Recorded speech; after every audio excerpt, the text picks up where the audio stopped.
This is Lisa from Mobile Tech Review, and we cover a lot of high-end and kind of expensive products, particularly some of the laptops that we look at are pretty chic things. And now it's time to look at some more affordable things. Just like that Q by 7 tablet we looked at was a pretty good bargain in a 10-inch Windows tablet with a Wacom digitizer.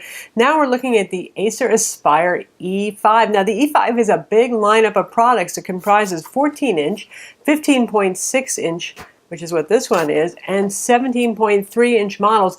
Not only that, it runs the gamut of processors. The low end, you have the Pentiums, the Celerons, the AMD A8s.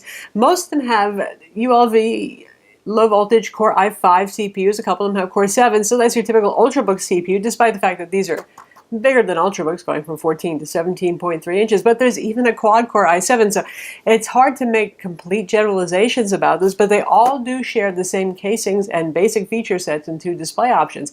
Starts as inexpensively as $379 for the 15.6-inch, and it goes up to, ours right here is really pretty nicely equipped. It has a Core i5 is NVIDIA 940M dedicated graphics for a little gaming fun, and that's $649 with a full HD display, which is pretty reasonable for what you're getting there. And if you find the elusive quad core, you can go up in price, or if you want a little more video RAM with your 940M. All in all, it's a pretty nice package for those of you who are budget conscious, and we're going to look at it now. So this is the Acer Aspire E5. In some ways, the higher end model is a little bit like the Acer Aspire V3, popular with those of you who are looking for a little gaming oomph, that sort of thing. But like I said, it encompasses quite a few models. Most of the ones you're going to find do have the Core i5. Right now, we're looking at Broadwell 5th generation CPUs. I'm sure at some point it'll get refreshed over to Skylake. You get a little bit better battery, a teeny bit more performance. Not a huge difference there, but nothing else is going to change with this model, most likely. So what we're going to say here is going to apply. Now ours is kind of a higher end model. For the E5 series, that means $650. For $650, you actually get a pretty decent 15.6-inch laptop. It has a dual-core i5 CPU. That's a 15-watt Ultrabook CPU, and we have 8 gigs of RAM in here, a 1 terabyte hard drive, and a 1920 by 1080 matte display. This is not an IPS display, but it is an anti-glare display. So you can see it's not picking up too much glare from our studio lights. It's not the world's brightest display. It's about 250 nits, but for a TN panel, it's actually pretty nice looking. It has nice color representation. You know, sometimes TN panels aren't bad. They were used in gaming laptops for a long time for a reason. Anyway, it is none of this. You have to get it just exactly right so it looks good. You have a variety of forward-back viewing angles, which is usually the sore point for a TN panel. Color saturation is pleasing on it. This is not going to win any awards for color saturation. This is not in the price point where it's trying to. Again, this starts around $379. You might even find a little bit lower, and that's with an Intel Celeron or an AMD A8 CPU, 4 gigs of RAM, and a 500 gig hard drive, 1366 by 768 display. So our $650 model moves up, like I said, to the full HD display. Larger hard drive, double the RAM, and by the way, there are 2 RAM slots inside, so you can actually go up to 16 gigs if you want with 2 8-gig modules. And also, we have switchable NVIDIA dedicated graphics, which, again, in this price range, that's pretty neat. And it's a fairly capable NVIDIA 940M GPU in here. Not like hardcore gamer quality, but good enough to actually make gaming worthwhile and reasonable. You can play like older titles like Max Payne quite well.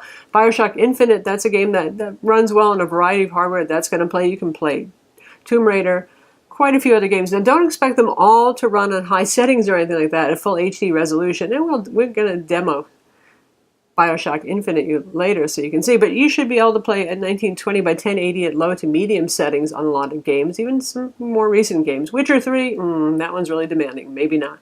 You can always drop down to 1366 by 768. So that's the model for you gamers, the one that we have right here. And again, there's a bunch of more affordable configurations that you can get. If you just want a Core i5 in this, for example, and 8 gigs of RAM, a 500 gig hard drive, you can get it for around $500, probably with the full HD display even.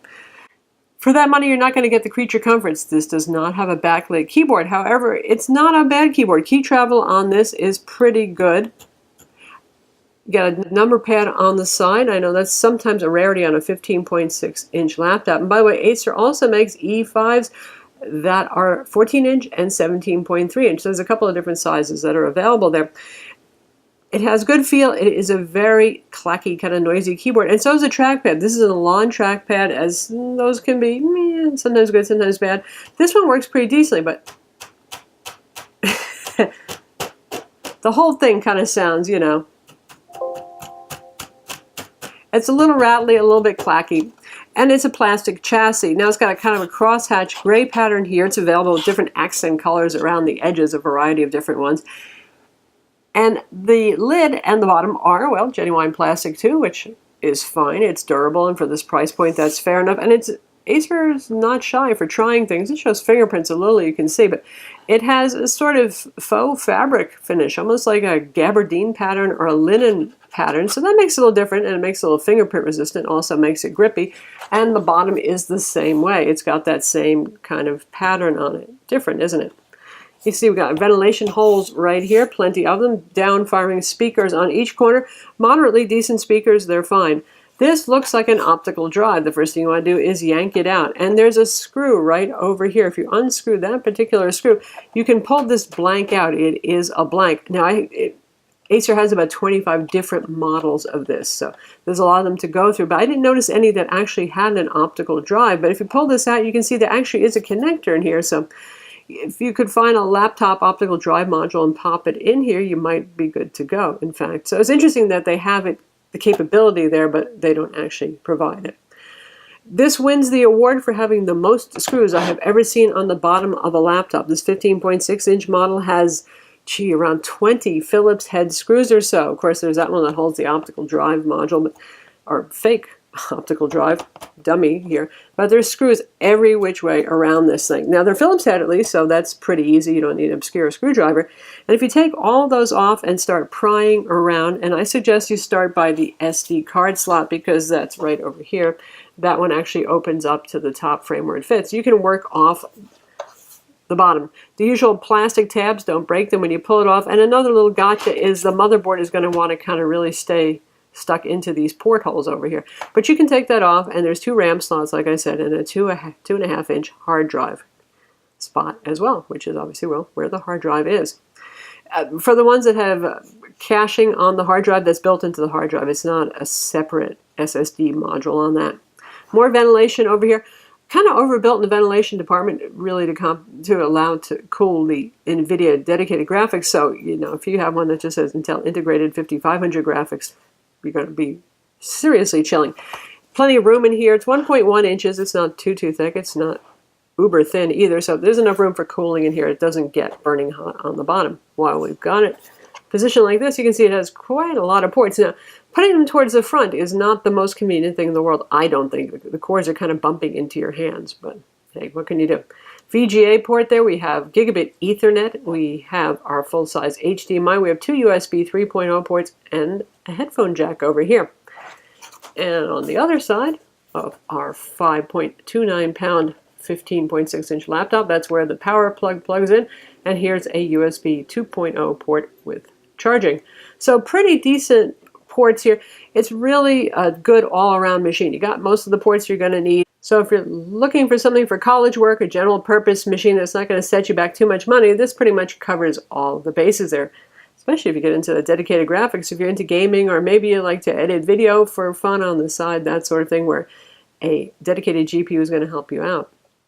The power brick is very small and very light, and it is still adequate to power the dual-core CPU with the NVIDIA option inside. Now, the 940M is not a big-time power consumer either, so okay, that's okay. So this is not going to weigh you down too much in your bag either.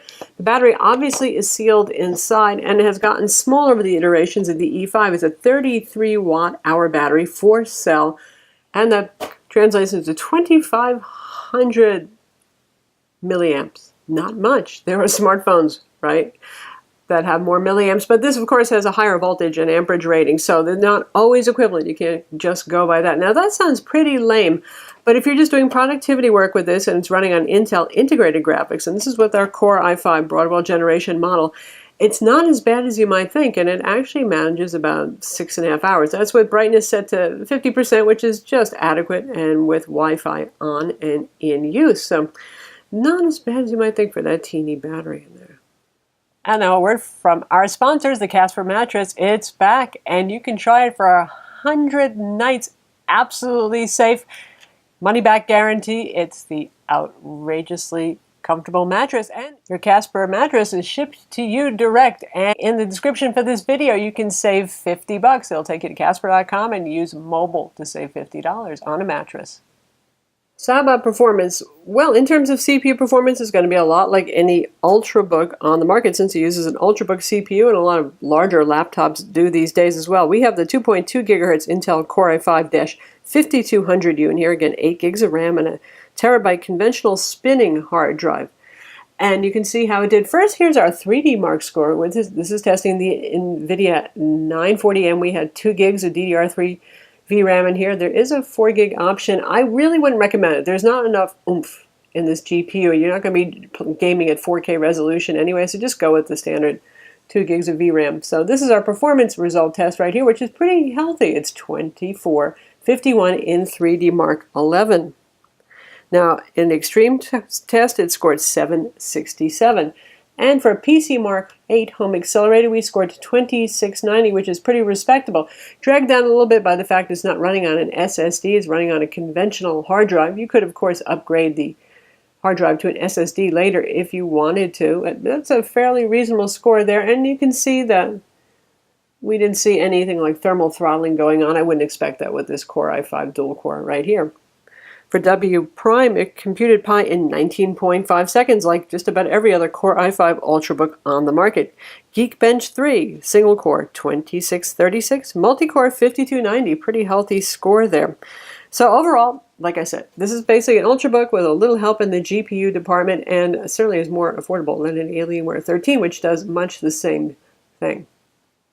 Given the full HD screen, that again isn't that bad for a TN panel, and reasonably decent speakers. It's fine for multimedia use. With 8 gigs of RAM and the Core i5 in here, you can have several tabs open in Chrome or IE, your choice, or in this case, this is the Microsoft Edge browser, since we're running Windows 10 Home on this. And we'll just do a quick test of video playback so you can hear how it plays, and we're going to look at the Moto Watch, the Moto 360 2nd Gen. This is Lisa from Mobile Tech Review, and welcome to my Watch Emporium. Yes, this is the review of the 2nd generation Moto 360 smartwatch. Now, I wouldn't call that, high-fi fidelity sound there, but that's not too bad, and the volume is perfectly adequate. Certainly if you're watching YouTube videos, something like that, it's good enough. If you're listening to a 2-hour movie or music, you're probably going to want to use the headphone jack on this. Wireless performance has been pretty good. We have Atheros Qualcomm dual band Wi-Fi 802.11 AC with Bluetooth 4.0 on board. So they're not slumming here, and they're not giving you single band Wi-Fi 802.11n. And notice every once in a while the trackpad just seems to go to sleep and ignore me. It's doing that right now. Windows and trackpads, huh? I'm sure it'll come back soon. There we go. So how about gaming? We'll test that little BioShock Infinite now so you can see how it plays, but here's the hint, it does pretty well.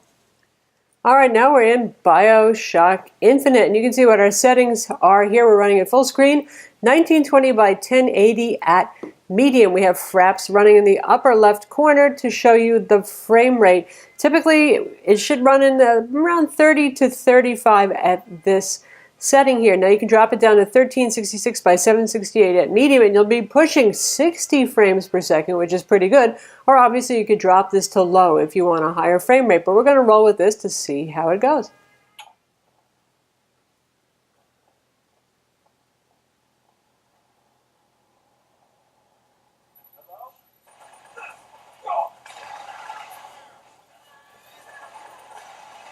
So we're running anywhere from around pretty much 28 frames, which is playable in this game, but I honestly might drop it to low settings or 1366 by 768 because I'd like to see more than 30 frames, but that's up to you. If you weren't using a frame counter, you might look at this and say, hey, this plays pretty nice.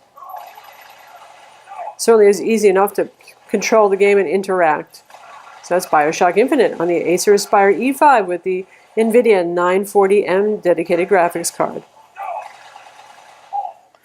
So that's the Acer Aspire E5, available now in, like I said, many different models and configurations. I think that the Core i5 is pretty common. The dedicated graphics, a little bit hard to find, but you can find it.